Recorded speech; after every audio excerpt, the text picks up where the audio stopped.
โดยสบายดีสบายดีโดยโอ้มื้อนี้ก็พ่อสาวผู้จบผู้งามเนาะทุกคน ก่อนอื่นขออนุญาตถามชื่อปูนาสาวปูนาอายุจักปีแล้วตอนอายุ24สิเข้า25อืมผ่านมาก็เคยมีครอบมีครัวแล้วบ่เคยคอกันแต่ว่าบ่ได้แต่งอืมเคยหากำลังขอกันยังบ่ทันแต่งซับโดยแล้วก็เลิกกันไปที่2ปีแล้วอยู่กันกับเพิ่นจักปีแล้วค่ะอยู่น้ำเพิ่นบ่ฮอดปีเฮากลับไปหาเงินอยู่ไทยเฮาบ่ได้มีลูกกันบ่บ่มี เพราะว่ายังบ่ทันได้แต่งเนาะโดยเป็นจังได๋คือเลิกกันเพิ่นเป็นทหารแล้วเพิ่นไปเรียนแล้วบัดนี้เฮาก็สิเฮ็ดเฮือนหั่นน่ะเฮาตั้งเสาเลยเฮาสิเฮ็ดเฮือนแล้วเฮาได้ไปหาเงินบัดนี้ก็คือสิแม่นความห่างไกลกันหั่นแหละเพิ่นก็ไปลิ้นไปเที่ยวแน่แล้วก็ห่างกันแล้วก็บ่ได้ติดต่อหากันหั่นน่ะแล้วก็แยกย้ายกันไปเลยมีอยู่โทรศัพท์ก็มีแต่บ่ได้ติดต่อหากันเนาะเพิ่นก็บ่ได้สู่โทรหาจังซี่นะเฮาโทรหาก็บ่ค่อยรับค่อยจังซี่เจ้าน่ะอยู่ไทยเพิ่นน่ะอยู่ลาวก็เลยเลิกกันแม่มื้อนี้ออกมาเปิดใจบ่เปิดใจหาคนคุยซื่อบ่หรือว่าหาคู่สามีไปเลยก็คุยคู่กันนี่แหละคุยแบบเปิดใจอยากได้เป็นครอบเป็นครัวนี่แหละชีวิตก็ต้องคุยกันก่อนแล้วเนาะต้องลงกันก่อนว่าเข้าใจกันบ่เดี๋ยวมาปึ๊บเอาปึ๊บบ่ได้เนาะก็มีสเปคตั้งไว้อยู่บ่มีสเปคแต่ว่าเฮามักแบบผู้ใหญ่รับฟังจังซี่นะมักคนใจเย็นมักคนที่มีอายุหลายกว่าแม่ก็ตอนนี้เจ้าก็25ว่าจะบ่24สิเข้า25เพิ่นก็ต้อง3เดือนอีก3เดือนจังเต็มผ่านมาก็เคยไปไทยไปหยังอยู่บ่เฮาก็มาแต่ไทยเมื่อวานนี้พ่อบ่ค่อยสบายแล้วเฮาก็เลยมาเบิ่งซอยแม่ได้เงินหลายเนาะบ่หลายพอแต่ได้โอนมาใส่เฮือนแล้วก็โอนซื้อค่ายุกค่ายาพ่อแม่จังซี่นะเฮ็ดเฮือนเป็นของตัวเองบ่แม่นโอ้เก่งแหละอันที่ตั้งเสาแม่นมีแต่ได้ซำนี้แหละหาก็ได้ตั้งเสากับก่อแอวเนาะแม่นตั้งบักใหญ่เลยไปได้จักปีหาเงินเฮาไปได้ 2-3 ปีแล้ว2 ปีเฮ็ดงานหยังค่ะเฮาเฮ็ดงานขายเสื้อผ้าเป็นของตัวเองบ่ได้เฮ็ดนำเจเป็นลูกน้องเพิ่นแม่นเงินเดือนแพงบ่เงินเดือน 12,000 แต่ว่าอยู่กินนำใครอยู่เนาะคันห้องเช่าเขาซื้อนี่บ่ไหวบ่ไหวแล้วมักนมทางใดเป็นพิเศษก็ทางใดก็ได้เบิดบ่ได้ติขอแต่เพิ่นเป็นผู้ใหญ่กว่าแล้วก็เบิ่งแยงเฮาได้สูบยานี่ก็รับได้อยู่บ่สูบยากินเหล้าสูบยากินเหล้าได้อยู่แต่ว่าก็พอประมาณกินแบบกินเหล้าได้อยู่เที่ยวได้อยู่แต่ว่าก็สมมาพาควรเนาะคันเที่ยวคุมื้อกินคุมื้อนี่ก็บ่ไหวเนาะโดยเจ้าสู้เด้เจ้าสู้ก็บ่ไหวเจ้าสู้บ่ไหวเนาะจางว่าเพิ่นเป็นผู้ห้างนางหมายเลยซั่นน่ะบ่ได้ติมีลูกติดก็ได้แต่ว่าคนเฮาคบกันมันบ่ได้อยากมีไผเลิกไผปะดอกเนาะเอาก็อยากเป็นครอบเป็นครัวแหละแต่ว่าคนเฮามันสิเข้าใจกันบ่เข้าใจกันมันก็อยู่นำกันบ่ได้เลือกบ่ได้คนเฮาเนาะก็ว่าสิอยากผัวเดียวเมียเดียวอยู่หั่นแหละบ่มีไผอยากมีอดีตดอกเนาะอดีตบ่ดีก็มันบ่มีไผฮู้อนาคตเนาะจักไผสิเจอแบบใดหั่นน่ะแล้วสมมุติว่าคันเอานี่สิไปอยู่นำเพิ่นบ่หรือว่าเพิ่นมาอยู่พี่ไปมาหาสู่ได้แต่ว่าให้ไปอยู่เลยเฮาก็ยังตัดสินใจบ่ได้เพราะว่าเฮาก็ต้องเบิ่งพ่อเบิ่งแม่ก่อนนะอีกอย่างทางเจ้านี่ก็มีเฮือนเป็นของตัวเองอยู่ทั้งนี้เนาะคันสมมุติว่าเอากับหนุ่มไทยนี่ก็ไปๆมาๆเนาะแม่นไปๆมาๆได้อยู่ เจ้าเป็นลูกผู้ที่เท่าไหร่จ้ะ เฮาเป็นลูกกบ ลูกกบมีอ้ายน้องคิงจักคน ไอ้น้องคิงค่ะ4คนแล้วก็เอื้อยผู้ติดแม่อีก2แต่ว่าเพิ่นบ่ได้อยู่นำแม่ดอก หมายความว่าพ่อกับแม่แยกกันบ่ แม่น โอ้ แต่ว่าพ่อเฮากับแม่เฮายังอยู่นำกันอยู่ อ้าว บ่แม่นแม่เฮามีลูกติดอีก2คนแต่ว่าเพิ่นบ่ได้อยู่นำจังซี่นะ แม่มีลูกติด2คนแล้วแม่เจ้าน่ะมาเอากับพ่อเจ้าอ่ะ แม่น แล้วเจ้าเนี่ยเป็นลูกของแม่เจ้ากับพ่อนี่ แม่น รวมแล้วมี4คนเนาะทั้งผู้เก่าผู้ใหม่เนาะมื้อนี้เนี่ยพ่อเจ้าบ่สบายเลยได้มา แม่นอีพ่อเราเป็นประดงลงขอนะแล้วย่างบ่ค่อยได้ ได้ไปหาหมออยู่บ่ ก็มีแต่กินยาเพิ่นบ่สู้อยากไปเงินบ่ค่อยมีเลยเราก็อีต้นลูกแม่แล้วเพิ่นก็บ่อยากไปอันไปซื้อยากินเอา เจ็บหัวเข่าบ่ประมาณนี้บ่ แม่นเจ็บเข่าเจ็บแขนแบบว่ามันลงคอนะ เขาบ่ให้กินไก่ได้เลย แม่น แล้วให้เรากินอยู่บ่ไก่ เรากินบ่ค่อยคลำปานใดค่ะนะ คันกินไก่แล้วมันเจ็บแฮง แม่นแฮงยามลมแนวนี้ค่ะเพิ่นเจ็บแฮง เจ็บแฮงแล้วก็ไข้ขึ้น แม่น ทรมาน แล้วทางอันพี่น้องเจ้านี่ยังบ่มีไผสร้างครอบครัวบ่ ยังบ่มี โส น้อง ด เฮา2คนก็ไปไทยอีกผู้หนึงเพิ่นก็อยู่บ้านนี่แหละแต่ว่าเพิ่นไปเฮ็ดเวียกก่อสร้างจังซี่นะบ่ค่อยได้อยู่เฮือน แสดงว่ายังโสดบ่เลย แม่น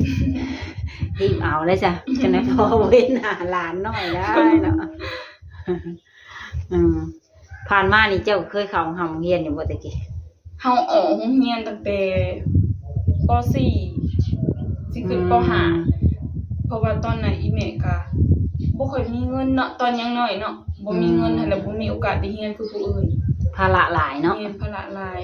แล้วเฮาก็ไปเฮ็ดเวียกอยู่ไทยไปตั้งแต่อายุ14 ปี เจ้าไปไทยหั่นน่ะ มีบัตรข้างในหรือว่าลักไป ตอนนะคะน้าสาวเฮาเอาไปบ่มี เป็นคนเถื่อนเนาะ เป็นคนเถื่อน พี่คือน้อยแล้วไปเนาะ แม่น ไปตั้งแต่เงินเดือน 3,000 เงินเดือน 3,000 ก็บ่ได้จับเงินสำดอก มีแต่อันครบเดือนมาก็โอนมาให้แม่เบิด เพราะว่าอยู่กินน้ำเขาก็สิสบายแน่นะ ตัวเองก็ยังบ่เป็นชื่อปานใดแล้วเนาะไปเลยไปตั้งแต่อายุ14บัดนี้อายุจักปีจังได้เอาผัว อายุเฮาจน22 ปี โอ้จังได้เอากับเพิ่นที่คนไทยบ่หรือคนลาว คนลาวนี่แหละ เลยบ่เข้าใจกันเนาะ โดย คือว่าแหละห่างไกลเนาะแล้วมันก็ห่างเหินไปแล้วความหักมันบ่คือ เฮาหักคือเก่าหั่นแหละแต่ว่าเฮาโทรมาแล้วเพิ่นก็บ่สู้รับจังซี่นะบ่สู้รับบ่สู้ติดต่อหาจังซี่นะแล้วก็เลยตัดสินใจว่าเพิ่นคือสิล้มผู้อื่นหั่นแหละเนาะ แล้วก็เพิ่นก็เลยว่าให้มาเว้าอีหยังกันจังซี่นะ ฮิตของนั่นเนาะ แม่นแล้วก็เลยหย่า ก็เพิ่นก็เสียเงินกระดงให้อยู่บ่ ต้นคอกันค่ะก็ได้เสียให้อยู่แต่ก็ปงแต่10 ล้าน บัดนี้สมมุติคันเอาใหม่นี่ค่ะดอกแพงกว่าเก่าแล้วบ่ บ่มันบ่เกี่ยวกันเนาะ ตอนนั้นมีคำพร้อมบ่ค่ะดอกจ้ะ คำแต่ว่าบ่ได้ปง คำบาทหนึงบ่ แม่นคำบาทหนึงปงแต่เงิน10 ล้าน ถามมือแต่งอีกจะคงอีกนะเนาะ แม่น แต่ว่าบ่ฮอดมื้อนั้นซับ ไปบ่ฮอดซ้ำเนาะก็บ่เป็นหยัง คนเฮามันผิดพลาดกันได้ มีแต่เริ่มต้นใหม่ค่ะเลิกกับเพิ่นมานี่ก็ยังบ่มีครูเลย บ่มี เป็นแบบเจวอยู่ติ เพราะว่าเฮาก็เฮ็ดแต่งานนะเฮาอยู่ไทยก็บ่ได้มีเวลาว่างแบบสิลงจังซี่นะ แบบบ่แม่นเฮาไปเที่ยวเด้เนาะเฮาไปเฮ็ดงาน แม่นบ่ได้ออกไปไสเนาะอยู่น้ำเพิ่นหั้นนะ ตอนเช้ามาก็ขายเครื่องขายของแล้วก็ตอนแลงมาก็เฮ็ดงานบ้านกว่าสิแล้วก็8 9 โมงกว่าสิได้นอนแล้วก็เมื่อย ทางเจ้านี่ก็มีช่องทางติดต่ออยู่บ่ มีไลน์ มีไลน์เนาะ มีไลน์ติดต่อบ่เป็นชักไลน์ ไปพุ่นเฮ็ดงานหลายปีได้ไปเที่ยวหันนี่อยู่บ่ก็เจ้พาไปอยู่ไปย่างหางย่างไปทะเลดำเถื่อโดนๆจะไปจังซี่นะบ่ได้ไปเรื่อยเนาะเลยมีวันหยุดวันหยังอยู่บ่มีวันหยุดแต่ว่าคนจีนวันอาทิตย์เขาสิหยุดครึ่งมื้อเปิดครึ่งมื้อแล้วก็ฮอดบ่ายโมงจังซี่เขาก็สิปิดจังซี่นะก็สิได้พักแต่มื้อนั้นแหละครึ่งนึงของวันอาทิตย์เนาะแม่บ่มีเวลาว่างหลายโดยวันนี้มาเปิดใจวันนี้อยากสร้างครอบครัวบัดเนาะอายุก็หลายแล้วเนาะแม่จะเฮ็ดจังหาอยากสร้างครอบครัวหมู่รุ่นเดียวกันนี่ก็มีบ่ผู้โสดคือเฮานี่หมู่ว่าแต่งงานมาแล้วแม่ได้ลูกได้เต้าไปเบิดเอาจังได๋ลูกหมู่สิได้ห้องป้าได้บัดนี้สิได้อายหมู่ได้บัดนี้เนาะรุ่นเฮาค่ะหมู่เฮาได้ลูก2ลูก3หมดเลยยังแต่เจ้าเด้อีผาจ้ะอากาศแห้งหนาวมาจากมาบ้านเฮาแห้งหนาวอยู่พุ่นก็หนาวคือกันบ่อยู่พุ่นบ่ค่อยหนาวแต่ก็สิเย็นๆอยู่พอดีอยู่หั่นน่ะอากาศพอดีเนาะแต่ว่าบ้านเฮาสิลมอยู่พุ่นบ่ลมอยู่พุ่นมีแต่อากาศสิเย็นๆนิดนึงมันมีเฮือนบางหลายเนาะแม่นเป็นตึกก็ถือว่าโอเคอยู่ได้เงินเดือนจังนั้นเนาะโดยพออยู่กินอยู่นำเพิ่นมีแต่คันเฮาอยากใช้ของจำเป็นจังซี่นะจังได้ซื้อเองส่วนตัวนะเนาะของส่วนตัวแล้วมันชื่อเองแม่ไปกินอยู่น้ำเบิดทางว่าพอไข้แน่แล้วก็สิไปอีกบ่แม่นคันคิดว่าพอไข้แน่มีคนซอยแน่แล้วก็สิไปจักน้องเฮาสิมายามใดแล้วก็จักสิแบบเพิ่นสิดีขึ้นหรือบ่นะเพราะว่าอีแม่เราก็เฮ็ดผู้เดียวเบิ่งพ่อเฮานำแล้วก็ยากงัวนำนะเพิ่นเฮ็ดอาชีพหยังอยู่เฮือนจักบ่ได้เฮ็ดหยังอีพ่อกับอีแม่ก็เฮ็ดแต่นาทำนาเนาะแม่เฮ็ดให้คือว่าบ้านเฮาอาชีพหลักก็แม่นเฮ็ดนาแม่เฮ็ดแต่นาบ่ได้เพราะว่าตะกี้ให้อีแม่แล้วก็ขายเครื่องแล้วก็บ่มีคนเบิ่งพ่อแล้วก็ได้จำเป็นเบิ่งนะบ้านเฮานี่ก็แม่นอาชีพหลักก็เฮ็ดนาอย่างหลายแม่ก็ขายเครื่องเพิ่มเนาะส่วนผู้สาวคุมื้อนี้ก็ขายเครื่องออนไลน์ว่าซั่นนั่นแหละกันไปเฮ็ดเวียกคงจักโครงงานแบบมันบ่อยากชมปานใดเนาะบ่พอกินบ่คุ้มนะทางว่ามีหนุ่มอยากมาหามาหลินมาเที่ยวฮอดเฮือนนี่ได้อยู่บ่ได้ช่วงที่ยังบ่ได้กลับไทยเนาะแม่คันกลับไทยแล้วก็บ่ได้แล้วบัดนี้เนาะกลับไทยก็ไปหาอยู่ไทยก็ได้ให้ใกล้เนาะให้สบายอยู่แถวใดเฮ็ดเวียกเฮาเฮ็ดเวียกอยู่โบเบตลาดโบเบขายกลางคืนได้อยู่หั่นเนาะแม่นกลางเว้นก็ขายกลางคืนขายตะกี้ค่ะตะกี้ตอนเฮาเฮ็ดหั่นเนาะเพิ่นสิขายตอนประมาณ2 โมงกลางคืนหั่นน่ะเพิ่นก็สิมาตั้งแผงขายจนฮอด8 โมง 9 โมงตอนเช้าเขาว่าเสื้อผ้าถูกแม่ก็แม่นมันเป็นตลาดขายส่งตลาดโบเบขายกลางคืนว่าตะกี้ก็น้องเขาก็ไปเฮ็ดอยู่หั่นแหละ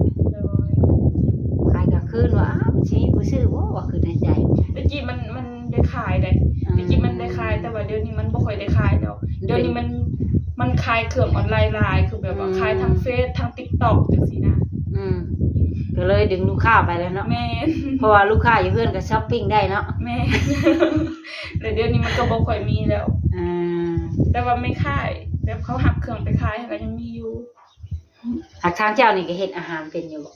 เฮานี่บ่แม่เฮาเฮ็ดเป็นเบิดของอยู่ของกินเฮาเฮ็ดเป็นเบิดทางว่าไผได้เป็นไปเป็นเมียนี่ก็เนาะถือว่าหายห่วงไปเลยทุกคนเลยหุงข้าวไผบ่ใหม่หมอแน่นอน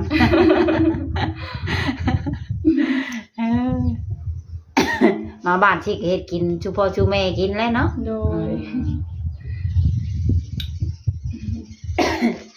ทางว่าไปทำงานอยู่พุ่นก็ไปหาเพิ่นได้เนาะทุกคนอยู่ตลาดโบเบ้เพิ่นน่ะตลาดโบเบ้คนหลายเด้เนาะเห็นเขาถ่ายคลิปแล้ยามกลางคืนกันเนาะอย่าคือกลางเว้นบ้านเฮาอันเด้ก็ตั้งแผงขายว่าแปลกว่าตลาดกลางคืนหังมีคนหลายบ่คือบ้านเฮามันตลาดนี่กลางเว้น ส่วนหลายก็มีแต่แม่ค้าที่เขาหับไปขายให้แล้วเขาไปซื้อเครื่องมาขายจังซี่นะ ไม่ค่าห้านใหญ่เนาะเพิ่นไปรับซื้อเครื่องทางบัดกลางเว้นก็เปิดอีก กลางเว้นก็เปิด แต่ว่า คนหลายซ้ำกัน กลางเว้นสิบ่ค่อยมีคนปานใด โอ้ สิมีแต่ตอนเช้าเพราะว่าแม่ค้าเขาหับไปขายเขาก็สิมาซื้อในตอนเช้าแพงที่เขาเจ้าตั้งขายเขาก็สิขายตอนเช้าแล้วเขาก็เก็บประมาณ 8-9 โมงเขาก็เก็บจังซี่นะ อืม แล้วก็ที่เหลือก็สิมีแต่ห้างที่แบบขายส่งที่มันเป็นตึกแถวไปจังซี่นะ อืมเป็นแบบนั้นเนาะ โดย ที่ไปหลายปีเนี่ยไปอยู่แต่หมองเดียวนั่นบ่ โดย อืมทะเลถ้าหยังก็ได้ไปเที่ยว เพิ่นก็พาไปอยู่แบบเทศกาลเพิ่นก็พาไปเล่นไปเที่ยวอยู่ อืมถ้ามีโอกาสนะเนาะ โดย วันนั้นวันนี้ประมาณนี้ คือ เนาะ ปีใหม่สงกรานต์อีสังจังซี่นะเพิ่นก็สิพาไปอยู่ ปีใหม่ปีหยัง โดย ได้โบนัสพร้อมแล้วเนาะ ก็ได้อยู่ เออไปเฮ็ดงานดีได้โบนัสอะไร อยู่หั่นน่ะแม่นกินข้าวน้ำเพิ่นอยู่น้ำเพิ่นเนาะ กินนำอยู่นำ มีหมู่หลายบ่ ก็คนเฮ็ดงานนำกันก็ 3-4 คน แต่ว่ามีแต่เฮาเฮ็ดอยู่หั่นประจำที่แบบว่านอนนำเพิ่นหั้นนะเพราะว่าที่เหลือเพิ่นก็มีครอบมีครัวเพิ่นก็ไปเช่าห้องอยู่จังซี่นะ หมายถึงหมู่นํกันนะ แม่ เจ้าเป็นยังโสดเนาะ ก็เลยบ่ได้เสียเงินค่าของเช่า แม่ แต่ทางว่ามีหนุ่มๆทางต่างประเทศมักฮักนี่ก็สิไปอยู่ได้บ่เนาะ ไปอยู่นำเขาจังซี่บ่ก็ไปได้อยู่ บางทีหนุ่มลาวเพิ่นไปอยู่ต่างประเทศก็มีเด้เนาะ โดยแห่งดีและคนบ้านเฮาเนาะจะแบบบ่ได้ไปไกลหั้นนะ พอภาษาฮู้เรื่องเนาะ แม่ บางทีหนุ่มเมืองนอกนี่แบบเพิ่นไปแต่ลาวเฮานี่โดนแล้ว